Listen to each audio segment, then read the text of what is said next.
Assalamualaikum warahmatullahi wabarakatuh. Bismillah, alhamdulillah, wassalatu wassalamu ala rasulillah wa ala alihi wa sahbihi wa man tabi'ahum bi ihsanin ila yaumil qiyamah, amma ba'du.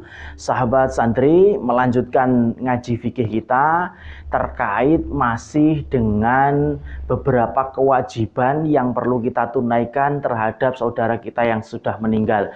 Yang di video sebelumnya di pembahasan fikih kita telah membahas kewajiban-kewajiban yang tercakup dalam hukumnya fardu kifayah, yaitu pertama memandikan, kedua mengkafani, ketiga yaitu mensolatkan, dan yang keempat menguburkan jenazah bagi saudara kita seiman, saudara kita sesama umat Islam yang telah meninggal. Nah, untuk kali ini yang saya bahas yaitu tentang kaifiyatus sholatul janazah, yaitu tata cara ketika kita melakukan sholat jenazah.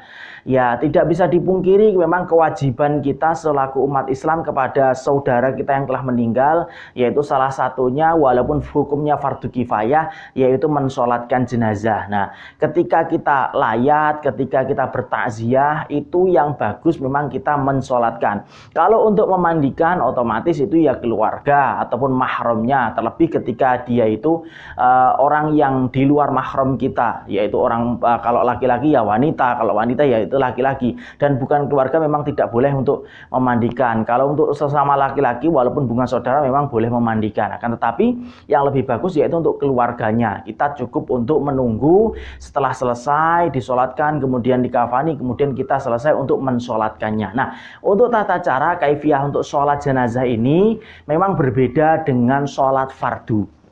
Nah, yang sebagaimana kita ketahui ketika sholat fardu itu ada gerakan ruku, ada gerakan sujud, ada duduk di antara dua sujud, kemudian ada tasyahud. Nah, kalau untuk sholat fardu ini tidak ada. Dia hanya berdiri dan takbir. Nah, gerakannya yaitu berdiri dan takbir. Yaitu berdiri dengan siap, kemudian takbir.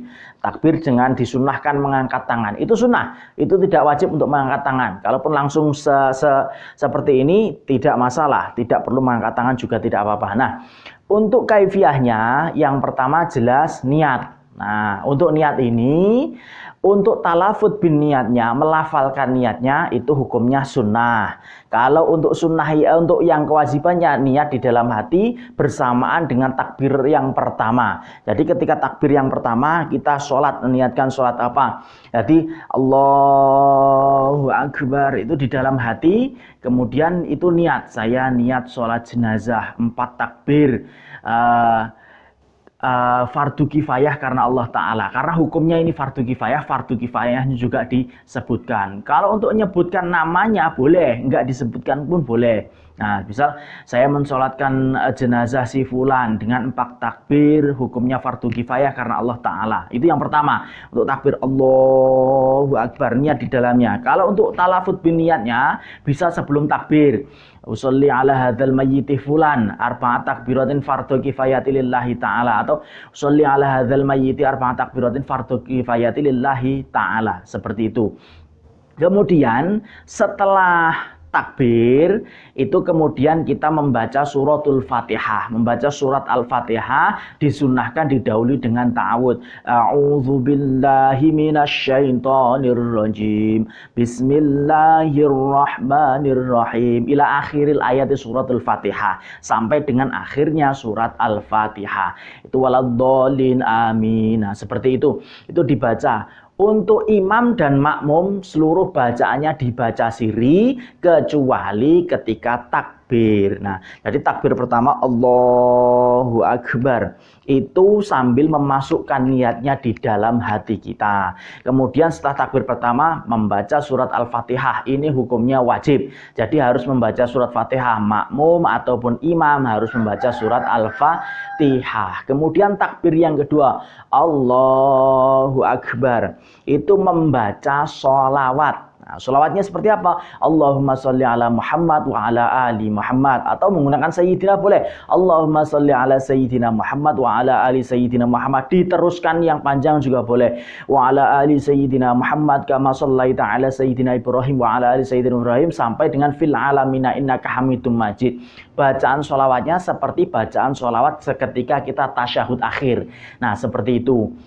Itu setelah takbir yang kedua. Kemudian takbir yang ketiga, membaca sholat itu juga hukumnya wajib. Nah, untuk takbir yang ketiga, Allahu Akbar. Kemudian itu mendoakan si almarhum atau almarhumah yang meninggal tadi. Nah, mendoakannya seperti apa? Allahumma ighfir lahu warhamhu wa'afihi wa'fu anhu wa akrim nuzulahu wa wasi' madkhalahu bil ma'i wasalji wal barad kama yunaqqas thawbul abyadu minad danas. Itu yang panjang. Untuk pendek boleh Allahumma ighfir lahu warhamhu wa'afihi wa'fu anhu. Itu cukup seperti itu. Kalau untuk wanita kita ganti domirnya menggunakan ha. Allahumma ighfir laha warhamha wa'afiha wa'fu anha. Nah, seperti itu. Kalaupun wanita kita pakai hu boleh. Itu kita kembalikan dia itu ke rohnya, bukan ke nama orangnya, tapi ke rohnya. Boleh menggunakan hu, boleh menggunakan ha. Itu seperti itu. Akan tetapi lebih meyakinkan karena kita menyebut nama tadi ketika niat, maka kita menggunakan domir yang sesuai. Nah, itu untuk doa yang setelah takbir ketiga itu wajib. Nah, kemudian takbir keempat ini sebelum salam Allahu Akbar. Nah, setelah takbir keempat itu disunnahkan. Nah, ingat setelah takbir keempat disunnahkan, bukan wajib tapi sunnah. Nah, sunnah membacakan doa untuk keluarga yang ditinggalkan supaya diberi kesabaran, diberi ketenangan, dan tidak meronta-ronta, tidak menangis sampai menjambak-jambak, menyobek-nyobek baju. Itu diharamkan yang seperti itu. Mudah-mudahan yang ditinggal diberi ketenangan. Nah, mendoakan yang ketiga ini hukumnya sunnah setelah takbir ketiga keempat. Jadi Allahu Akbar, Allahumma la tahrimna ajrahu wa la taftina ba'dahu waghfir lana wa lahu wa li ikhwanina alladhina sabaquna bil iman wa la taj'al fi qulubina ghilal ladzina amanu rabbana innaka raufur rahim. Itu untuk panjang.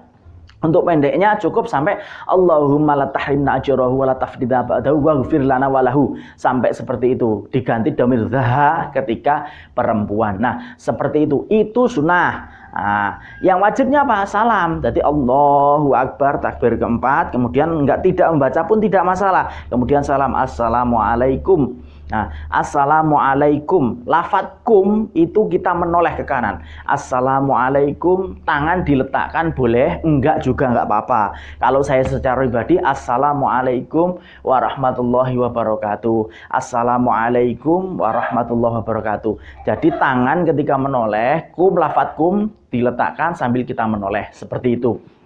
Nah, setelah itu, setelah selesai salam, itu cukup. Untuk sholat jenazah itu cukup. Kalaupun mau dilanjutkan dengan mentalkin, mendoakan seperti bacaan tahlil silahkan. Karena tujuan kita mendoakan. Namanya mendoakan orang meninggal itu juga boleh. Karena tujuan mensolatkan jenazah itu juga mendoakan.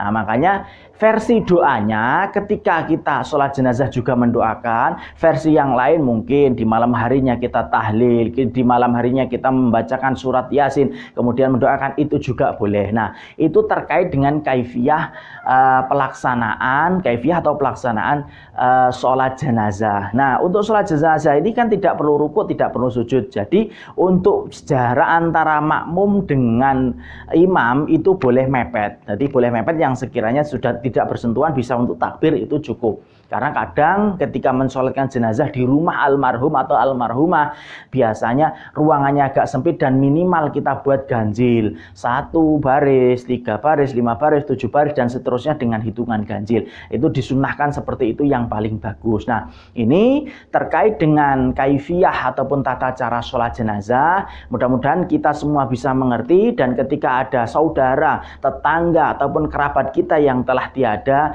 kita berziarah ke sana, kita bertakziah, kita bertakziah, kita melayat, itu tidak serta-merta hanya salaman kemudian duduk ngobrol nunggu diangkatkan, tidak, tapi juga ikut mensolatkan. Karena Nabi bersabda, barang siapa yang mensolatkan jenazah dan mengiring sampai ke kuburan sampai memakamkan, maka akan mendapatkan pahala 2 gunung Uhud. Nah, pahala yang luar biasa yang dijanjikan oleh Rasulullah Shallallahu Alaihi Wasallam. Dan mudah-mudahan kita termasuk orang-orang yang mampu dan mau mensolatkan jenazah, dan agar ketika kelak kita sudah tiada, banyak juga orang yang mau mensolatkan terhadap jenazah kita. Wallahu a'lam. Assalamualaikum warahmatullahi wabarakatuh.